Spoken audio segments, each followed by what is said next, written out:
Welcome to another episode of A Different Perspective podcast. I'm your host, Mike Green. Today I got one of my partners in here with me, man. Like one of my partners. We go back from clubs to doing music together. You know what I'm saying? Bro, we gonna talk about it. But man, he came on the scene back in the days being an MC. And every club you went to, man, he was the MC in that club. And then now he's the manager for some of the biggest names in Texas. You know what I'm saying? And it's my pleasure to have my partner here with me so we can chop it up about a little bit of everything, man. Without further ado, man, what's up, Swift? What's up with it? Money Green. What's good? My How you man. feeling? Oh, man, I'm excellent, brother. I appreciate you for sharing your platform with me, man. It's been a long time coming. Man, I appreciate you for coming, man. Bro, we got some things to talk about, man. We got some things to talk about. But before we even talk about that, you know, for the people that don't know DSwift, who is DSwift? Like, where did you come from? Like, how did you grow up? Like, give us a little backstory on you. Man, I'm originally from Greenspoint. You know what I'm saying? Like, when I say I'm from Greenspoint, like, I'm really from the north side of Houston. I'm from Greenspoint. Yeah. I mean, I went to Black Elementary, Eckerd Intermediate, Aldine Middle School. Like, I'm really from there. Yeah. You know what I'm saying? I'm from Seminole. I'm from Imperial Valley. Yeah. Like, I'm over Arbor there. Court. Arbor Court. Yeah. You know, when Apple Tree was in Greenspoint. Yeah. You know, when Toto's was in Greenspoint. Yeah. Like, I'm from there. Like, I'm really from there, man. And all my life, I did something that had to do with music. Yeah. Rather it was singing in the choir, rather it was, you know, I used to battle rap. Man, my mama used to be like Joe Jackson. Yeah. You know, like we was actually practicing doing music and, no, you need to say it like this, or you need to perform like this. Like, bro, I literally used to perform at club rhythms as a kid. Yeah. Like, I wasn't even old enough to get in the club. So I would. Look, check this out. What made, not to cut you off, what made your mama do that? Was she like into music too? Nah, she just saw that her son had a talent. Yeah. And she wanted to, you know, hone that talent. You know, like when you see that your son throw a football good. Yeah. Man, we need to get him, you know, a football coach. We need to get him a trainer. Yeah. You know what I'm saying? That's how it was. Yeah. So was it you was the only child? Nah, I have a sister. Take us through that, man. I have a sister. So look, well, my daddy is an OG from Studewood. Right. You know what I'm saying? His name Dickie Blue. Benny Smith, you know what I'm saying? He's one of the pen writes. Everybody know my daddy. Yeah. And my daddy got a bunch of kids, but by my mama, it's just me and my sister. All right. You know what I'm saying? Yeah. And bro, my sister is crazy because she grew up like my big brother, but my sister only 4'11". Yeah.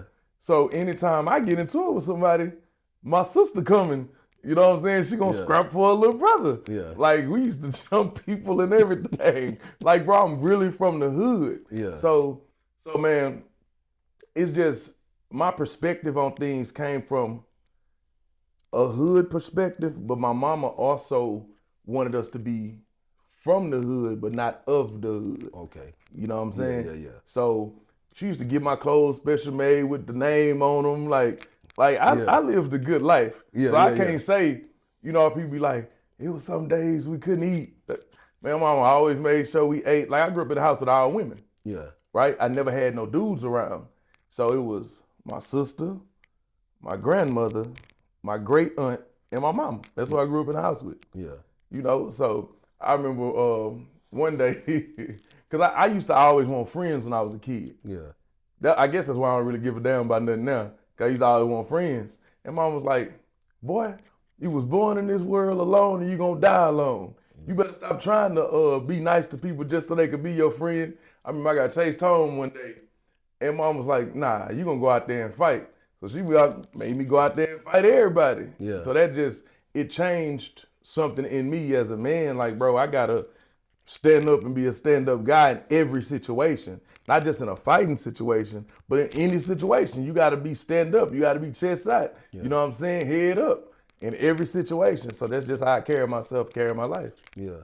Man, having a pops that's known And growing up, was he in your life, or like what kind of relationship did y'all have, while you was growing up? Man, I keep everything tall, brother. Yeah. My daddy was never really around. Yeah. You know what I'm saying? People know that's my pops, but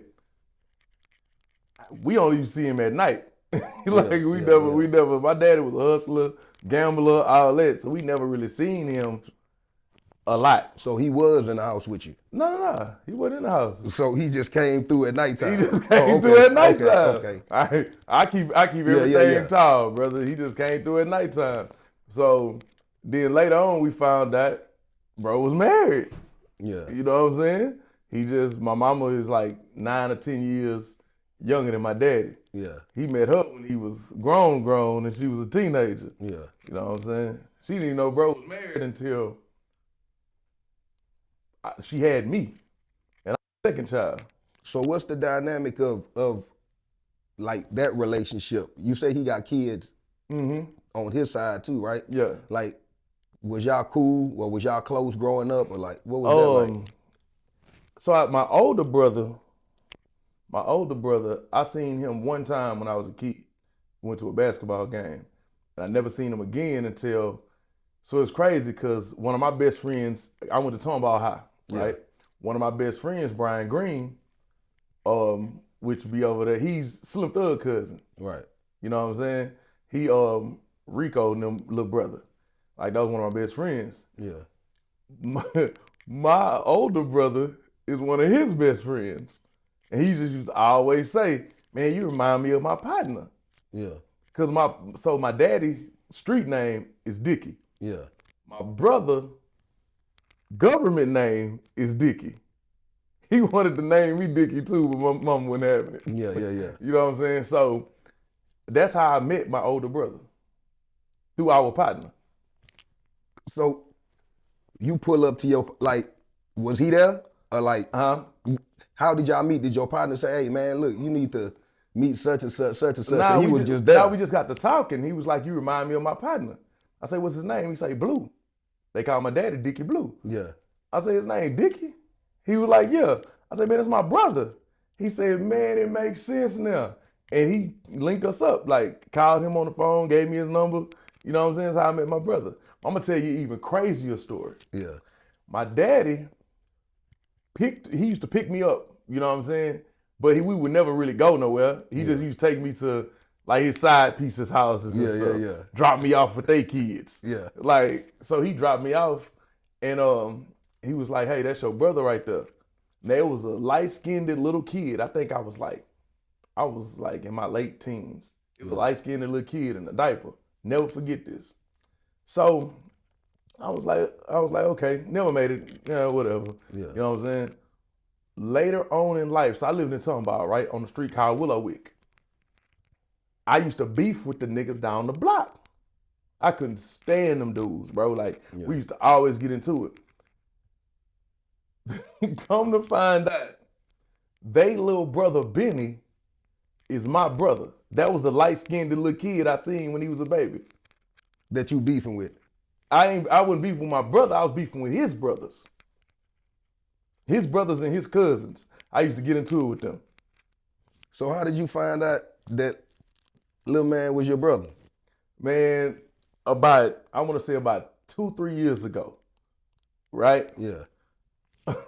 They was like, hey man, you act like Swift. You know what I'm saying? And my sister's child's father, he was like, hey, y'all got a brother out here? That's what he told my sister. My sister was like, who? She was like, Benny. But they say he act like me. Yeah. He act like me and he look like me. He just light-skinned it. Yeah. He just light-skinned it with hair. Yeah, so that's how I found out. Because everybody else was like, man, you look like Swift and you act like him. Yeah. That's how it happened. So when I met you, bro, I'm in the club, I'm doing my thing, I'm having my run at the time with the music shit. And bro, I look up one day, I forgot who was the MC. Was it Trends? MC Big Pooh. MC Big Pooh. Yeah. He was the MC. And I looked up and it's you. Like, how did that come about? How did you get into MCing and, that type of stuff? Well, like I said, I used to rap. So being on stage was nothing for me. So what ended up happening was my manager at the time was trying to, she wasn't like per se like a manager. She was just like a promoter that knew people and was like, I'm gonna try my hand at this management thing. Cause I was good. Around that time, anybody that know me know that I was like a kid prodigy. Like I was like next up to get signed, all that, if you do your research. So she used to just throw events, just trying to get, her some money, but get exposure for her artists, which was me. Yeah. So one day she was like, I'm having this Motown extravaganza for my church. So I think Glenn Leonard from the Temptations was there. It was, it was a nice little situation. And she was like, I want you to host it. Now mind you, I'm 15. These is grown people. So it was like a Motown extravaganza fashion show. And man, I did my thing up there. And ever since then, I was like, man, I like this MC thing. So we did something called Supreme Team Thursdays in Conroe at a club called Jersey's. Yeah. I was still a teenager, but I was making money every Thursday because I was getting part of the dough. I was MCing. And I was like, man, I like that. So when I turned like 18 or 19, I came to Dream Boy Chris. Yeah. They was having an all-white party. And I think it was Bikini Beach at the time. It didn't have so many different names. That club off 1960.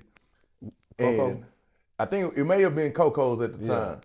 But I came to Chris on the phone and I was like, I called him. I called the number on the flyer. Say, man, I want to MC your party. And he was like, MC? What is an MC? What do MCs do? Yeah. Like around that time, bro, nobody knew what an MC did.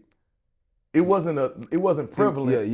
It wasn't a thing like that. It wasn't a thing like that, like it is now. Yeah. So I said, man, I do it for you. I do it for free. He was like, I bet. So I show up and I kill it. He like, oh, we need an MC at all our parties. So that's how I really just started MCing like in the in crowd like that. Yeah. It wasn't long before you got your name out there though. You know what I'm saying? Why you stop doing music, bro? Like why you stop rapping? Cause we got a song together. Checking in for that check? Yeah. I seen it in my email when I was going through my email the other day. But why you stop doing music, man? Man, hold up, let me rephrase that. I can understand why you stopped doing music now, but back then, while you was MCing, cause you was hard. Yeah. You get what I'm saying? But it was like you was more focused on the MCing than pushing your music. Like, why you stop? Man, to be honest, I was making so much money MCing. Yeah. I was making so much money MCing, and then I had offers and deals on the table. Then like one of my OGs, Meechy just came home. Yeah. Straight Lace, records. Blower. Yeah. Block Toter. I went on tour with them. Shout out, Meech. Yeah, welcome home, man. Welcome home. Hey, me and bro got something in the works right now. Yeah. Yeah. You know what I'm saying? Bruh, look, let me mess you up, bro. I'm doing time. Bro, before I went to jail, I never rapped a day in my life, bro. I used to be in class with Slim, Mario, 50. Them niggas was rapping. I was out here robbing and doing everything else. I started rapping when I was in jail, right? Right. But I used to do like little concerts and, you know what I'm saying? So a CO heard me, man, and was like, bro, when you get out, I'ma mess with you. I'm thinking he just talking. I get out, and my first studio time ever was at Straight Lace. You know what I'm saying? That's how I met Meech for the first time. You know what I'm saying? It was at Straight Lace Records, man. Bro, people really don't know the history of me and my career and really doing music. People think I just sprouted up out of nowhere and said I wanted to be a manager. Yeah. Nah, bro, like I've been around. I was on a school tour with Straight Lace when they had all the white cars. Yeah. All right. Remember K. Kruger. Yeah, Kruger. He had a deal with Jay-Z was with Jay-Z. Bro, people don't understand. Bro, did you read? I used to battle him. You forgot what Jay-Z said about him in the magazine? Like he was like a breath of fresh air, bro. Yeah. Bro, I was around for all that. Yeah. Bro, I done had an illustrious career when it come to being out in the music business, bro. I've been through every era. Yeah. When, bro, all them Scrooston CDs, Stuck in the Mud, Pink Soda, The Screwologist, I'm freestyling on all them CDs. Yeah. And I was a teenager. Yeah. How they run us through that, man? How they come about? So I had got signed with a label called Off Top Entertainment, right? It was a dude named D-Day and Dollar Bill. That was out here? Yeah. Dollar Bill's from Marrero. Yeah. He from Louisiana. Okay. You know what I'm saying? He off the West Bank. And Derek, which is D-Day, he from Houston. Yeah. They had linked up. And my mom was talking to them. And they was like, my son can rap, woo. And we finna put out an album, everything. Like, so we just used to go around. I done been in the realest niggas down south freestyle battle. It came down to me, Kiati, and a dude named Diologist. But back to what you was asking, bro, we was just going around like anybody that wanted to smoke, I was giving it. Yeah. And they used to have something at Dope House Records where they used to have a lot of people show up. I'm talking about like damn near 100 people in this big warehouse. Yeah. And they putting on instrumentals and seeing who can make the tape. And I was just making the tapes. Man, that's what's up, man. So what is that like? How did the management come about? So I always loved the business. Yeah. Like I like to sit down at the round table and, you know, see something built from the ground up, and like I had a hand in that. Yeah. Or I always been a visionary. Like, okay, just like with the MC thing. You know what I'm saying? Like I saw a need for something and I liked doing it, so I made it a position. Yeah. Because the only MCs I ever saw was Money Making Boom. He used to MC his parties and stuff. Yeah. And Wicked Cricket. Them the only MCs I ever saw. Yeah. You know, so basically that's just how I just see everything. Like I see the need and I meet the need. I saw that it was a lack of management. Like people needed good management. Like somebody that was selfless in a position, willing to do whatever it takes to make things happen. So, but when I first wanted to be a rapper, my mama didn't take me to the studio. She took me to the library. Yeah. And she said, read all these books on the music business. And if this is something you still want to do after you do all this reading, come back to me. So that's just how my life was, you know what I'm saying, the dynamic of my life. Yeah. So I just always was like, man, if I want to do something, I believe I could do it, I'm going to do it. You're going to do it. Who was the first person that gave you a chance? And like, how did it start for you to be managing somebody? You know what I'm saying? Like, did somebody come to you and was like, hey man, I see what you got going on, man. Like, man, I need you. Or, you know, did you just render services? My first artist I ever managed was Pyrex. Yeah? Yeah. Man, where is Pyrex? I thought about Pyrex the other day. Where is Pyrex? He doing stuff with movies now. Oh yeah? Yeah. Okay. Yeah, but so I had one of my partners in crime. Yeah. I can talk about it now. The statute of limitations is over. Yeah. But one of my partners is 5-star, and he was good friends with Pyrex. Yeah. So he was like, man, my boy really needs some help with what he's trying to do. And that's when I was kind of like more into MCing and getting away from me rapping. So I was like, man, I'm gonna talk to him. But then I found out he was with ABN and, you know, he was on the song Strapped Up and all that. I was like, okay. Yeah. So that was the first artist I ever really started, you know what I'm saying, managing. Pyrex from Thoroughbreds. Yeah. Yeah. When, you know, starting off, I know did you have somebody coaching you or everything was just learn as you go? Man, everything is me just reading, learn as I go, trial and error. You know what I'm saying? I still make mistakes to this day. Yeah. Like, I'm not gonna sit here and act like I know everything about managing. Yeah. Like, I still got tutors and people I talk to. I talk to Derek McKinney. Yeah. I talk to my boy Bolo used to be with 300 Entertainment. I talk to Jock the manager. That's like one of my good friends, like my friend in real life. Yeah. Your Fast Lane manager. Fast Lane manager. Yeah. You know, so I still got people I call about certain stuff, and some tutelage and all that, man, I'm never gonna sit here and tell you that I know everything about everything. I know a lot about a lot. Yeah. But I don't know everything about everything. Yeah. You know what I'm saying? Man, what's been like one of the, what's the word? What's been like one of the most difficult things that you had to like encounter, that you've encountered so far being a manager? You know what I'm saying? It's two. Loyalty is one, Yeah. and the other is people just be lazy. They want you to work hard for them, but they don't want to work hard for themselves. Because when talent will lose if it don't work hard. Right. You know what I'm saying? Somebody that outworks you and you see them everywhere, they might not be as good as you. You might look at them and be like, man, these niggas trash. But he outworked you. And that's the reason why he where he at and you where you at. Do you see a lot of that in the music industry now? Like a lot of because you got social media. One thing that I can say this, man, I've been checking out Cardi B, right? Right. She's one of my favorite female rappers, man, because she's genuinely her, and like the way she move, right? Bro, she's pregnant. Yeah. And she's going to all these meet and greets, and she's actually making a connection with people in a time where people ain't really doing that. You know what I'm saying? You got so many artists that just come out now, be hot on TikTok, boom, boom, boom, boom.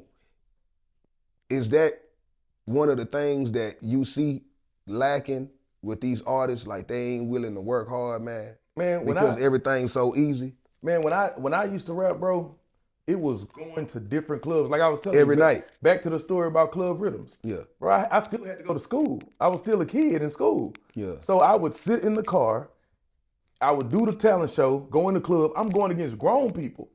I would do the talent show, go sit in the car. Yeah. My mama and like one other person to go in the club and sit there and see if I won. If I won, I go in there, accept my money, get in the car, go home. Sometimes I didn't even have time to sleep. Jump in the shower, change clothes, go to school. Yeah. But that was the grind then. You know what I'm saying? Like you had to go pass out your flyers, pass out your CDs. You had to hand everything. You had to go to all these talent shows. This is things you had to do. Now, go to the studio, upload a song, do your little reel to it, do a triller. Yeah. And if it pop, it pop. People can, you know how many people that have become celebrities and made money just off of TikTok or off of Instagram? Yeah. Y'all make these people famous and then tear them down. Oh, this person is trash. And y'all made them people famous. Yeah. But people act like they act because they didn't have to do no work. You gotta think about it in this aspect, right? Yeah. Your first car. Did you work for your first car? Yeah. You worked for your first car, right? Yeah. Imagine if somebody just gave you a car. Yeah, you wouldn't appreciate it. You wouldn't appreciate it. A lot of these people don't appreciate it because they didn't have to work hard for it. Yeah. That's the same dynamic. It's just a lot of artists are lazy now. Do you have to, and I ain't saying you got to throw nobody under the bus, you know what I'm saying? But do you work with artists that you have to still now like motivate to do certain stuff, or do they, you know what I'm saying? Like they just ready to go? I got artists that's ready to go, and I also have artists that think they too cool for certain stuff. Nah, I ain't gonna do that. That's corny. Or I ain't gonna do this. Man, that platform too small. I ain't finna go over there and interview with them. Or I ain't finna. Yeah, I got artists like that, bro. Like, how do you deal with that? You know, you putting plays together to make sure that they career is successful. How do you deal with somebody fighting against what you got going? You know, what you got planned? It get frustrating. I ain't gonna say it don't get frustrating. Yeah. But when you sign on for something, yeah, you got to take everything that come with it. You got to take every. So I knew this dude. He used to always tell me, he was from Morocco. He used to always say, man, you can't eat honey all the time. Yeah. I used to get frustrated and mad about everything. I had a bad temper. Yeah. And that was his way of telling me, man, when things going good, you ain't mad. Yeah. Everything ain't gonna go good all the time. And So that's how it is, bro. That's why I have to, and I get frustrated. I ain't gonna say I don't get mad sometimes and gotta go calm myself down. But I understand that this will come with it. But being a manager is a glorified babysitter. Yeah. Man, have you encountered, because of course I know a few managers. Have you encountered where you done worked and built an artist up just so they can go with somebody else after the success comes? Hell yeah. Hell yeah, man. A person to overlook, these be the same people that this same artist then went to before you found them. Yeah. Then went to all these different people and say, man, can you listen to me? Man, I'm dope. Man, and they ignore the hell out them. But you see something in them and you put your hard work, your grind, your effort into them, and the shit blow up. And then all of a sudden they got these same people saying, hey man, oh, I can do this for you. You should be here.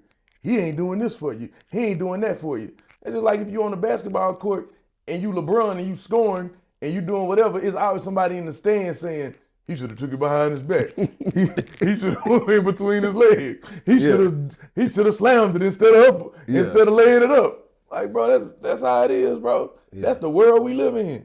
Yeah. Everybody can tell you what you need to do. When they ain't in the cockpit, they ain't flying the plane. That's the world we live in, bro. Man, let me ask you this. We hear so much about the music industry. Right. Man, they sacrifice people. The labels got insurance on them. All this other stuff, right? Hear me out. When you go into these offices, right, and you dealing with these label heads and you negotiating contracts, how do they treat you? Man, so look, just like with everything else, they gonna take what they can take from you if you allow it. Yeah.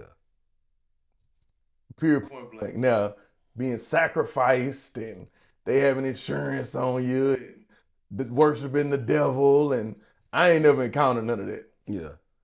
People trying to do some freaky shit with you, I ain't never encountered none of that. You know what I'm saying? Yeah. But if you allow them to take your money, they gonna take it.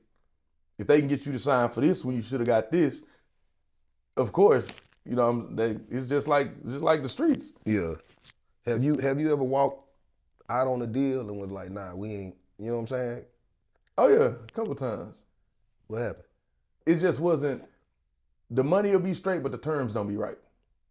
Break that down for me. So when you come from nothing, they know you came from nothing. Mm-hmm. They know that, man, this is 500,000 looking good to this. You know what I'm saying? Yeah. But they'll have you like 5 years, 7 albums. You know what I'm saying? Like, a lot of people don't understand that you got to pay that money back. Yeah. So now the game is basically distribution. So you can do some distribution deals with a lot of these distributors, these distros, and get that money that you would have got from the label, but you still own your music. So with what you know now, do you think it's better for an artist to be independent or to sign a deal? So it's a double-edged sword to that. Depends on where you're trying to go. Yeah. The label has the Rolodex of different platforms. They have the big push, the major label push, where you see yourself everywhere. But if you have those relationships already, then you're able to do that stuff yourself. You just need the money. So you can go to a distro if you have a catalog and say, hey, let me put my music on your catalog. They're going to give you X amount of dollars, and they might give you something for promotion for your projects to come. Yeah. So it just depends on where you at in your career and what you're trying to accomplish. Because signing a deal ain't always bad. It's just what deal you sign and the vision that you have for yourself and the vision that your team have for you. And y'all got to understand where y'all trying to go at that moment. You think that's been the problem this whole time? Like, especially the artists that be complaining because they do come from a background where they less fortunate, they ain't got the money, that even 100,000 to a broke nigga look good. You think that's of been the course. problem? They just get the money, like, man, fuck the terms. I'm finna be up right now. You know what I'm saying? And then on the back end, suffer from it. That's always been a problem. Yeah. To this day, that's the problem. It's just they dangle that money in front of you. You so quick, you want the racks on side your ear. Yeah. You know what I'm saying? You want to flex with the jury. You want to be able to go cop that new car and put it on the gram. Like that's the issue. Yeah. But they know that though. So that's the reason why they'll give you that big bread up front and have you in debt. That's why you hear from an artist, they giving them that push, and then you don't hear from them no more. Everybody want to be a rapper nowadays. Everybody, right? For somebody to actually break and have success, I ain't saying you gotta be a little baby, but for somebody in your region, for you to break and actually have success, how much you think they have to come to the table with? You know what I'm saying? Even if, like, not just saying they give it to you, but let's just say what kind of budget should they have? Man, I can't even tell you. A lot of people sit up here and lie to you and tell you gotta have 200,000 to break a record, or you gotta have. When I came with Lil Pat, shout out to Lil Pat, we got a platinum plaque off that record. Yeah. You know what I'm saying? Like, I never say nothing bad about bro because we made history together. Yeah. But we came with us, a dream, Yeah. and a good product. That's it. And my relationships from being an MC. I got a platinum plaque. That's what happened, bro. Yeah. So when it comes to some of these, like we But I got to do this, not to cut you off. I got to do this though. It was two TikTokers, they're a couple, named Lexo and dang, I forget her wife's name. But they did a TikTok to the song, you know what I'm saying, and blew it up on TikTok. They did their thing with that too. Yeah. So like the stars just aligned in that situation. So it wasn't about having no big money. Like, I just had relationships, you know what I'm saying? My brother Kiati, I had my friend, one of my good friends, GT, one of my good friends, High C, my friend, Mr. Wide Up. Like, these people that's been knowing me for years. Yeah. You know, I just used all my relationships. Like, man, let's, you know, and then Sauce Diddy, he made the phone call to Salim Ball, that's the president of 300, and was like, hey, you know, he sent the song to him. So it really just was about relationships in that situation. Yeah. And I used to get up every night and go to all these clubs and visit my friends. Yeah. And say, hey man, play this song for me. When people said the song wouldn't work, man, they ain't trying to hear that right now. That's R&B. That ain't no club song. Yeah. I was told that, but I still believed in it. Yeah. And I kept on fighting. I was relentless with it. So that's what, because in the beginning it was just me and Pat. Yeah. Going around. Then Al Qaeda, shout out to him. That was Pat road manager. Like, we started working, bro. And just hard work outbeats talent when talent don't work hard. Facts. All right. So you from Houston, Of course. right? Now I'm just stating the obvious. You from Houston, but you manage Go Yayo. I know where you going. I knew where you was going. You know what I'm saying? You manage Go Yayo, right? Right. You have a lot of connections in Houston. Right. Certain people in Houston have an issue with him. Yeah. How do you navigate that? You know what I'm saying? Being his manager, being from here, and him having these different altercations with people. How do you navigate that? Well, first of all, when I pick a side, I stay there. Yeah. You know what I'm saying? But I'm a businessman. Yeah. I don't get caught up in stuff that I feel like has nothing to do with me, Yeah. or I don't understand how it started anyway. So I just handle the business. Yeah. Now, if something transpires, I'm gonna do everything I can to try to nip something in the bud and squash the situation. Yeah. You know what I'm saying? Yeah. But if something transpires while I'm there, it's just I got to deal with what I got to deal with to make it home to my kids. But like, man, stuff really don't be as serious as people think it is. You think it be the internet overhyping it? It be internet overhyping and it be egos. Yeah. A lot of fights start because it's a crowd. Yeah. If two people was like, we in this room by ourselves right now, right? If me and you had an issue with each other and we scrapped in this room right now by ourselves, we really want to fight. Facts. You know what I'm saying? A lot of people be in a big crowd and the crowd overhypes something and people feel like they got to keep going with it because that's what the crowd expects. So with that being said, do you think, from you knowing Yayo, do you think that there can be any reconciliation? Cause see, I was just online, right? And I saw a lot of people, well, I ain't gonna say a lot of people, but I saw a few people talking about Thug and Lucci. Right. And how they done came together. But I feel like, man, that's what we need. We got so many people killing each other, man. What?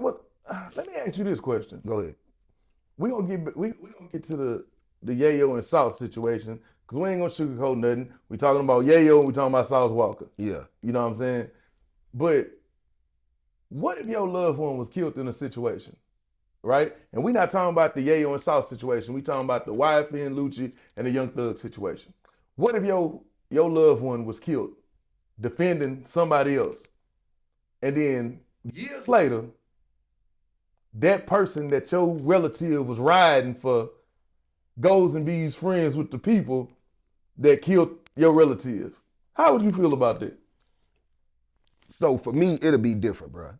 You know what I'm saying? Like the me right now with what I understand.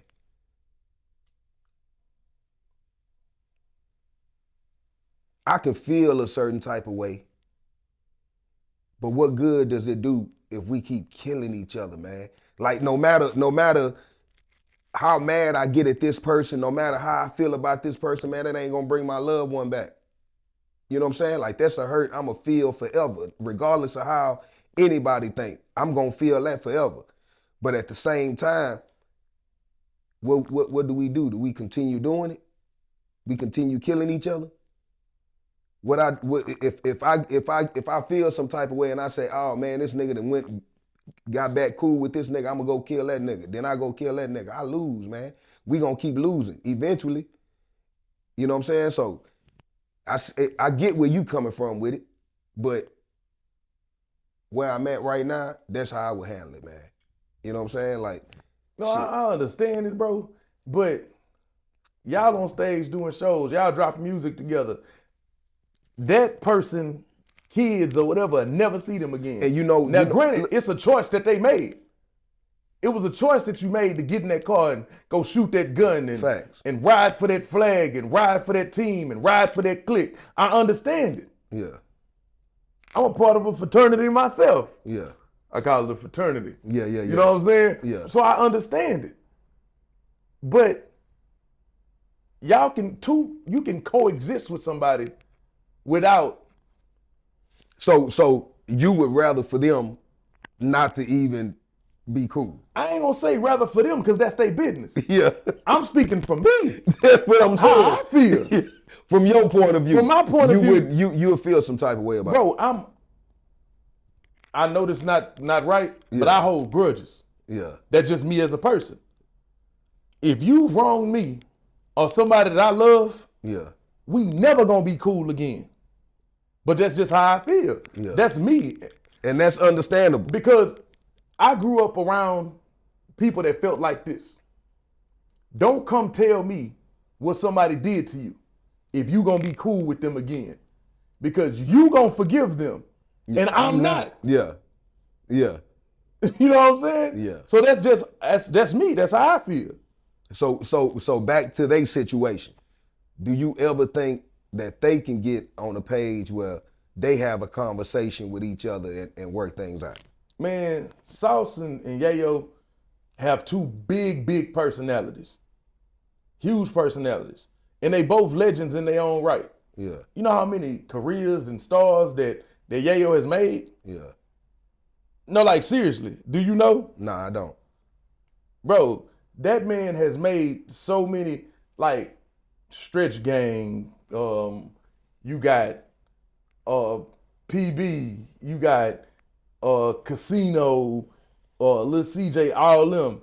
Like, I know about all them, and I'm not from there. Yeah. So if they did something before they was with Yayo, I don't know about it. Yeah. I only know because Of Yayo. Yeah. You know what I'm saying? And it's not because of my affiliation with Yayo that I know this. I'm a fan of music. Yeah. I'm a fan of music before I'm anything, right? So before I'm a manager, before I'm a rapper, before I'm an MC, any of that, I'm a fan. Yeah. And the problem is people stop being fans of the music. These niggas just, I'm just gonna get some money. I wanna rap because this nigga got money. Yeah. Or I'm a street nigga and this nigga ain't never did no street shit. I'm gonna rap so I can be more street than him. Yeah. You know what I'm saying? Yeah. But I don't think they ever gonna be cool because of ego. And this just me saying this. And Yayo then became like my little brother. I talk to his mama like every day. Yeah. You know what I'm saying? But because of ego, bro. If one of them was to say, you know what, I'm gonna call Sauce or I'm gonna call Yayo and say, man, all this shit is stupid. Let's get some money together. Or let's not even get no money together. Let's just coexist in a world where I'm not gonna say nothing about you, you don't say nothing about me. When people in these meetings and these labels and people trying to offer you a deal or offer you some assistance to help with your career, if I ain't gonna say nothing good, I ain't gonna say nothing bad. Yeah. That'll squash a lot. But it's ego that keep men from squashing situations that nobody has died in. That's it. Neither one of them ain't never touched each other. They ain't never fought. All they were talking about is years is beating up and fighting. Neither one of them ain't never fought each other. So I feel like it could be squashed if they just put their ego to the side and say, you know what, I'm just gonna leave that shit where it's at. Yeah. Man, you know, you knew Lil Ronnie? I talked to Lil Ronnie on the phone one time, and it was on some Yayo business. Like, I didn't really know Ronnie like that. Man, how was you? Yayo was locked up when he passed away, huh? Yeah, he was locked up. Man, how was he when he came home? Man, that hurt him. Or how is he now though? You know what I'm saying? Mentally. He hurt. You gotta realize, bro, when Yayo was 15 years old, his cousin, if you ever looked at Yayo tattoos, right? Yeah. He got Get Stacks right here, right? Yeah. His cousin, Zach Get Stacks and Get Money Lil Ronnie was in a group together. They was rapping first. Yeah. Yayo's the little cousin. And Zach got shot and Yayo got shot at 15 years old. Yayo was laying on the ground on the side of Zach when he was 15. So imagine you still got that dynamic in your head, right? Yeah. Then Brand gets shot in Houston. Yayo in the passenger seat on side of Brand when he gets shot. So then I was on the phone with Yayo mama when she found out that Ronnie got killed. We was talking about the next step for Yayo because he was in jail. Yeah. And I never forget it. It was like yesterday. I'm talking to her on the phone and she say, oh my God, Swift, let me call you back. They said they just killed Ronnie. I was like, Ronnie? She was like, yeah, she get out the phone, right? I started making phone calls trying to figure out what's going on. Yeah. Then she called me back. She was like, oh my God, they said they had killed his baby too. It just was like one of the moments like you just everything stood still. Me and Yayo was texting each other through Instagram. You know what I'm saying? He was sending each other voice memos and stuff. Yeah. While he was in jail, and I was like, man, bro, I love you, bro. He was like, man, I love you more, gang. And I knew he didn't know, but it wasn't my place to tell him. Yeah. You know what I'm saying? But he took it hard. Then he didn't even get out. We tried to do everything we could to get him out for the funeral, but they ain't let him out. You know what I'm saying? So imagine somebody that you was with like every day. It's like you was a teenager when you met this person. Yeah. Y'all done traveled the world together, did shows together, did songs That's together. his brother. It's like, you know what I'm saying, your brother. And then you, all of a sudden, you in jail and everybody calling you, telling you that person got murdered. Then you got to watch it. So it's different. It's different when we didn't have all these cameras and all that. Somebody died, you just had to live it that one time. Yeah. You know what I'm saying? You go to the funeral and you see them, but it's millions of people around the world watching this over and over and again. Then you got bloggers blogging about it. Then that's hard on you. Yeah.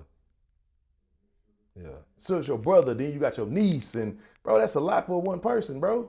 Bro is still grieving. Man, you ain't ever tried to get him no counseling, man? Like, I know for us it's taboo to go talk to somebody, man, but I think that'll be good, man. You know, because that's a whole lot for one person to carry, man. It is. And he's still young, man. So, man, that's a whole lot for him to carry, man. You think he'll go sit down and talk to somebody?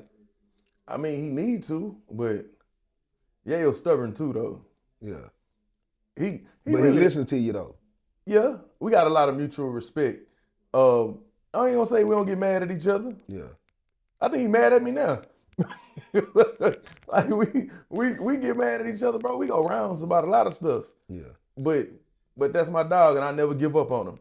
You know what I'm saying? If he never rap again, I'm still gonna call him and bug him. We still gonna, you know what I'm saying, talk. If I'm not his manager no more, yeah, I'm still be your big brother. I'm gonna still call you and talk to you. I'm gonna still call your mama.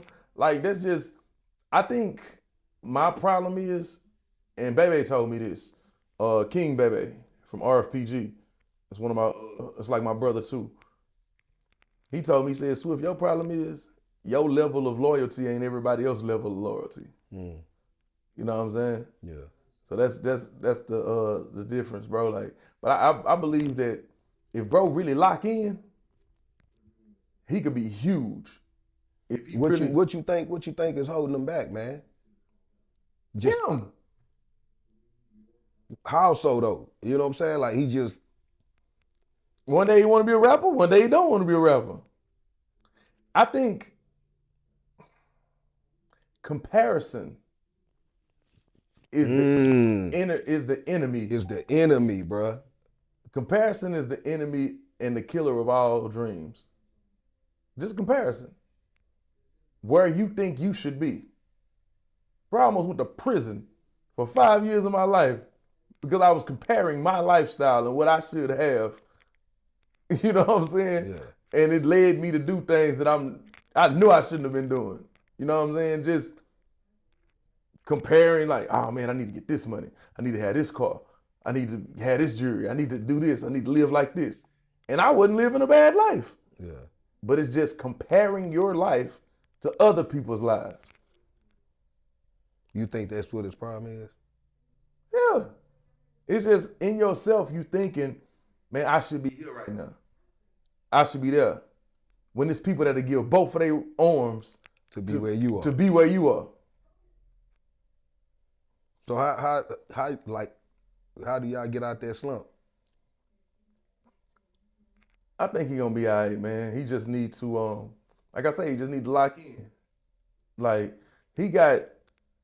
right now he got people that's, you know, I went and found some more help.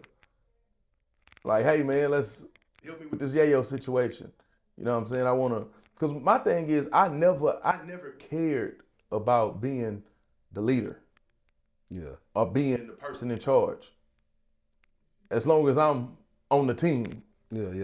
You know what I'm saying? I'm gonna do what I gotta do to get it I'm done. gonna do what I gotta do. Bro, I done been the bodyguard before. I done been the person, hey man, you got some lint on your clothes. Let me get that lint off your clothes. The personal assistant. I done been the driver. I done everything, every position that needed to be played, I done played it. Yeah. Just to see the team win. That's where I'm at with it, bro. Yeah. So I think that mentally, he gotta get himself together to go to this next level. Cause it take a lot. Look at Young Boy. Young Boy wasn't always the young boy you see right now. Look at all the stuff he had to go through. Yeah. Pac wasn't always, bro. Pac was in prison when he signed that deal with Death Row. He signed that deal to get out of prison. Facts. Put this bond money up. Yeah. You know what I'm saying? And that nigga hit the ground work. He hit the ground running, man. Yayo is talented, man. You know what I'm saying? I feel like, man, once he talked to somebody, cause when I see him, bro seemed like a good person at heart. He is. But he carrying so much, man. You know what I'm saying? And if he go talk to somebody outside of his normal people that he talk to, somebody that don't know nothing about you, you know what I'm saying, where you can just pour out everything. It ain't gonna go nowhere. I think the healing process will begin then, man. So look, Mr. MJ from the Sex Fiends. You remember that group? Yeah. I went on tour with them too. I mean, I'm saying, bro, I was a kid doing everything that I wasn't supposed to be doing. But I remember I used to always ask him, bro, why you so mean? Why you act like that? This is a kid talking to a grown man. Yeah. He said, man, you happy right now, but life will change you. And life has changed me, bro, a lot. So I tell people all the time, bro, I'm a good person. I'm not a nice person. Yeah. Life will change you, and life just changed that man. But sometimes it's certain stuff that you gotta let go. I don't forget nothing. If you wronged me, I remember. I never forget it. Yeah. But sometimes I let certain stuff go, and when I say let it go, I let it go in the aspects of I ain't gonna do nothing to you when I see you. Yeah. But I'm not gonna be cool with you either. Yeah. You know what I'm saying? But I'm just not gonna have that pressure on me being mad at something you did. Yeah. I just know that I Weighing me can't mess down. with you no more. Yeah. Man, look, let me ask you this before we get up out of here. Bro, they been finding bodies all in the bayou, man. I know. And I seen the news today where they were saying they not gonna say that it's a serial killer on the loose. What you think about that, man? With all, they just found another body today. The reason why they not saying it's a serial killer on the loose because they don't want the mass hysteria. Facts. They don't want the people to panic, But they don't want the especially people with to all panic. these people coming here. Yeah. That was my thoughts. Yeah, they don't want the people to panic. But it's certain criteria that you have to say that this actual serial killer. Yeah. Things got to be connected. The cause of death got to be the same. Yeah. It has to be a pattern. It got to be a pattern. Bro, you don't think dumping people in the bayou is a pattern?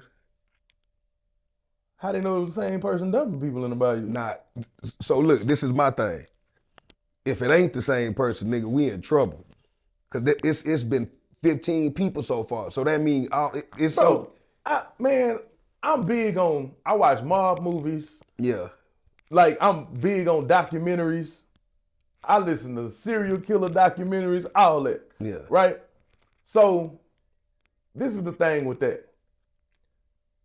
It was a guy, he had some land, right? Yeah. That the mob used to whack people, and this particular mob family had like a killing field where they used to go dump the bodies at. Yeah. You know what I'm saying? It wasn't always the same person. Yeah. It was different people using this killing field. So it could be the same thing. Yeah. Somebody didn't kill somebody and dump the body. Somebody didn't kill somebody, dump the body. Doesn't have to be the same person. You got a point. I ain't finna argue with you. You got a point. You got a point. You know what I'm saying? That shit, I don't know. I just think it's the same person, bro. I might be wrong. We gonna see it. We gonna see how We gonna it play out. But I know for sure they hiding something. It's something they not telling us. They don't never tell us everything. Yeah, bro. I done been through stuff and been in the system and seen how they work. Yeah. They'll build a narrative. A lot of these cases are won in the media now. Facts. You right about that. If they find one person that killed one person, they're going to try to pin all the murders on them. Because it's public perception. Yeah. They want to make it look like they solving cases. Exactly. I've been through that. Bro, I've been through stuff where I was absolutely innocent. Yeah. And still, you know what I'm saying? Man told me, if you don't tell us who this is, we're going to say it's you and her. Told me that. I know it ain't her. Yeah. But if you don't tell me who it is, I'm going to say it's you and her. I'm telling you, bro, I done seen it. So how you get out of it? Man, prayed and fought. Can't give up. Yeah. Can't give up. Sometimes people just give up like they be tired. They done exhausted their funds. Yeah, bro. That's how they get you, bro. You know what I'm saying? Reset. And every time they reset you, you got to pay them lawyers, bro. Eventually, you just be like, man, let me just go and cop out to something. And that's how they get us, bro. Yeah. That's how they get us. Man, I think the biggest, we do our kids a disservice by not being financially stable when we have them. Yeah. And for another, it's not teaching them the ways of the world. We're not teaching them about credit. We're not teaching them about financial literacy. Facts. We're not teaching them how to conduct yourself if you get pulled over by the police. You're not gonna win fighting these people in the street. But see, this the thing too. A lot of adults don't know how to conduct themselves if they get pulled over by the police. You know what I'm saying? Respectfully. Conduct yourself respectfully. Facts. That's it. That don't always work though. Yeah, it do work. It do work. It worked because when you, what you gonna do? He ain't gonna do nothing but call some more people. Nah, I'm saying it's situations where even if you are respectful, you know what I'm saying? I get what you saying. You know, teach your kids how to conduct themselves. You know what I'm saying? But sometimes, you know, that ain't always the case when it comes to us though. My brother, when I get pulled over, I roll all my windows down. Who taught you that? Huh? Who taught you that? My first case. So what about, now you know that because of, I know that because of experience. What about the people that ain't experienced that? Didn't I say teach them? People have to be taught stuff, bro. Now, if I teach you something and you do the opposite, that's on you. But man, when I get pulled over, I roll all my windows down. I turn my engine off and I put my keys on the dashboard, put my hands on the steering wheel. Yeah. It might be extreme, yeah, but it keeps you alive. Facts. Charleston White said something like that too. You know that shit keep you alive. Yeah. Man, cause you ain't gonna do nothing but go to court and yes sir and no sir this judge. So when this person walk up on you, yes sir, how can I help you? You were speeding. If you know you were speeding, don't argue with them. Don't argue with them. You gonna have your day in court. Yeah. Even if you know you wasn't speeding. Even if you know you wasn't speeding. Yeah. The majority of the time when you go to them traffic courts, they gonna dismiss that shit anyway. So, you know. Cause the cop ain't gonna show up. Yeah. You know what I'm saying? So it's like you done did all this resisting and man, niggas do stuff when they dirty. When they know they doing something they ain't got no business doing. Your license ain't right. You ain't got no insurance. You been smoking weed. You got some shit in the car. Yeah. Man, let's call it what it is, bro. Yeah. Man, black people are walking contradictions. Facts. Bro, we are offended by everything, but ashamed of nothing. Nothing. We ain't ashamed of nothing. Bro, nothing embarrasses us. Nothing. the way we come outside, the way we conduct ourselves, the way we speak.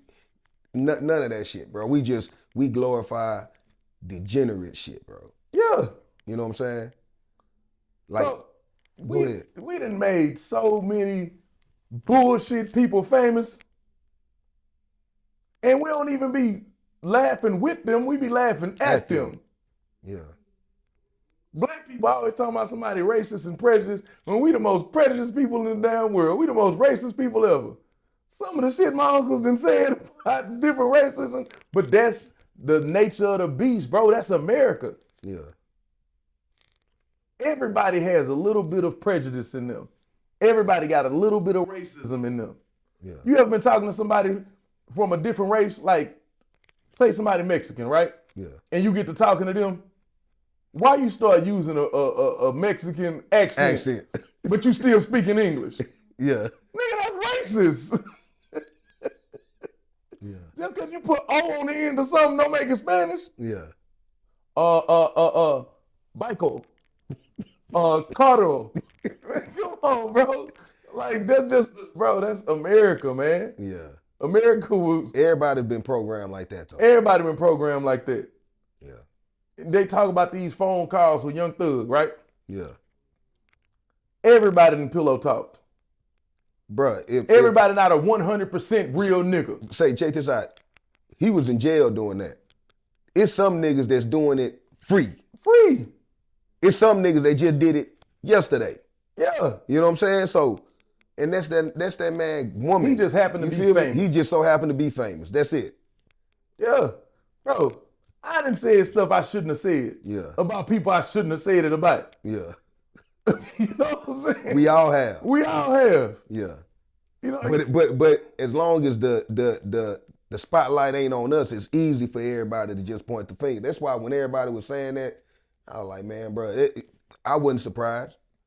Niggas do it every day, bro. Bro, when I went on the news or whatever, and they were saying about these robberies and all this, and that mugshot went viral and all that, bro, so many people had that shake my hand every day, had all kind of bad stuff to say about me. Based off of public perception. Based the way off they of painted you. The way they painted me. Yeah. So I understand it, bro. People will crucify you. Nobody's gonna be a 100% real nigga. You gonna think I'm a real nigga because I do stuff for you. You gonna think I'm a real nigga because I do stuff for you. Soon as I don't do what you want me to do, I ain't no real nigga I ain't no no real more. nigga no more. Ah, that old hoe ass nigga. Or if you too nice, niggas, you would do something nice for somebody and they'll think they played on you. Yeah. Oh, I got that nigga. I finessed that nigga out some money. Well, no, nigga, I thought we was cool and I did for you. You damned if you do or damned if you don't. Damned if you do, damned if you don't, man. You better just live your life and stop worrying about what these folks think. Yeah. Everybody talking about the picture with Yayo, this, that, whatever. Bro, you know how many niggas do freaky shit in their house? No, we say, look, did y'all have a conversation about that picture? Bro, this is the extent. When I'm riding with you, I'm riding with you. Yeah. You know what I'm saying? I got a partner right now that's gay. But I know that nigga gay. Yeah. He don't want me. You know what I'm saying? Yeah. Gay people have a preference. Just like we got a preference. The women that I like, you might not like. That ain't your style. Yeah. Everybody got a preference of who they like. Just because he gay and you a man don't mean he wants you. And I ain't saying Yayo gay because that nigga ain't gay. Yeah. But what I'm saying is, the conversation that me and him had was this. I said, hey man, and this is after a couple days, after I done defended him online. Never even asked him about the picture. Yeah. I just know that that's how I rock. When niggas was saying stuff about me, about that robbery, all this, DJ Young Hurt, my best friend, that nigga was trying to fight everybody. Yeah. Nigga, meet up with me. Nigga, you ain't finna be talking about my partner like that. Like, that's just how we rock in my circle. I never asked him about that at that time. We got on the phone. This is all that happened in that conversation. I started laughing. I say, nigga, what was the dynamic of this picture? That nigga said, man, I was playing with my hoe. I said, oh, that was it. we never brought it up again. Yeah. Because that's just, bro, we all feel too comfortable with the person that we with. And we do funny shit. Like, nigga, I was watching a female rapper and her boyfriend, they was on live. This nigga jumped back in the bed, put his legs up, and farted. Yeah. You know what I'm saying? Bro, I ain't gonna lie. There's certain shit I ain't gonna do though. I mean, You it's know what I'm certain. saying? But to each his own. I ain't knocking nobody for whatever they do. You know what I'm saying? It's certain shit you won't do, but it's certain shit you do though. Yeah. That you ain't gonna want nobody else to see. Nah. Yeah. I wouldn't, you know what I'm saying? You right. I ain't talking about that per se. Yeah. But it's other stuff that you do that you ain't gonna want nobody to see. I know it's certain stuff that people do in the privacy of their own home, and they like, and you done got slizzard on the liquor before, Yeah. and woke up the next morning like, nigga, we went crazy last night. Nigga, if anybody saw this shit, boy, like that, bro, that's just life, bro. Everybody do something Yeah. that people would deem being weird or that nigga out of line for that. What made her post that though? Was she like, you know what I'm saying? Like, She was mad. She was mad he was cheating. a woman scorn. A woman scorned. Bro, it's 5 things that'll take a man out. A woman, drugs, lust, greed, and ego. It's a powerful 5 too. Bro, I'm telling you, a woman will take you, bro. She'll get mad and take you That out. shit is bad when all 5 of them is working in tandem though. Yeah. You know what I'm saying? Like when you experience it all 5 Bro, I of didn't them experience all 5 of them at the at the same same time. time. That shit dangerous, bro. Bro, when I went to jail for that week, Yeah. I had lost my car, got evicted because they was like, oh, we don't want nobody with felonies to stay here. And I don't even have any felonies. It was just that stuff had went so viral, whatever, they thought that I was going to get convicted. Yeah. You know what I'm saying? So I done went through all that. At one time, the police was even trying to tell my girl at the time, they was like, oh, he's cheating on you. We've been telling him. We seen him coming from another woman's house, trying to get her to just say, yeah, that was him. He did all the robberies. Damn. You know, like, bro, I done seen it. Yeah. I done seen a lot, bro. So I'm more tolerant to stuff because of what I've seen.